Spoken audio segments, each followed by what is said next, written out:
পপো লাইভে উইথড্র দেওয়ার জন্য যে সিকিউরিটি কোডটা দরকার হয় সবসময়ের জন্য, এই সিকিউরিটি কোডটা কীভাবে সেট করবেন সেটা আজকের ভিডিওতে দেখাবো। আপনার প্রোফাইলে আসার পরে এখান থেকে এই যে পয়েন্টস লেখা থাকবে, এই পয়েন্টসের উপর একটা ক্লিক করবেন। পয়েন্টসের উপর ক্লিক করলে আপনার সামনে উইথড্র দেওয়ার জন্য কিছু অপশন আসবে, ঠিক আছে। যদিও এখনও মনে করেন আপনার উইথড্র দেওয়ার মতো অ্যামাউন্ট নাই, টাকা নাই, কারণ উইথড্র দিতে গেলে কমসে কম $10 দরকার হয়। তারপরেও আপনি কিভাবে সেট করবেন সেটাই দেখাবো। তো এখন এখানে এই যে উইথড্র নাও যে ফাংশনটা আছে এখানে একটা ক্লিক করবেন, ঠিক আছে। ক্লিক করার পরে আপনার সামনে আরও কিছু অপশন আসবে। এখান থেকে দেখেন এই যে একটা অপশন আছে অ্যাড এ পেমেন্ট মেথড, এই অপশনে একটা ক্লিক করবেন। করার পরে আপনার সামনে অনেকগুলো পেমেন্ট মেথড আসবে।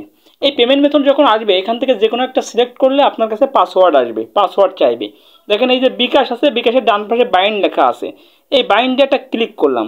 ক্লিক করার পরে আমার এখানে বলছে you have not set a security password, please set a security password. এখান থেকে গো টু সেটিংয়ে ক্লিক করতে হবে, করলাম। এবার আপনার একটা পাসওয়ার্ড দিতে হবে, আমি দিলাম 112233। আবারও দিতে হবে একই পাসওয়ার্ড, দুইবার দিতে হবে, কনফার্ম করতে হবে 112233। এবার কিন্তু আমার পাসওয়ার্ডটা সাকসেসফুলি সেট হয়ে গেল। দেখুন password set successfully. Your security password is related to the security of your funds, please keep it safe and do not disclose it to the other.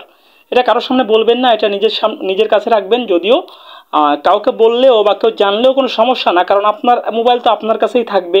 Withdraw দেওয়ার সময় একমাত্র আপনিই জানবেন যে কখন উইথড্র দিতে হবে। সব সময় তো আর এটা দিয়ে উইথড্র দেওয়া যাবে না, উইথড্রেবল অ্যামাউন্ট না হওয়া পর্যন্ত। তারপরেও কাউকে এটা বলার দরকার নেই, ঠিক আছে।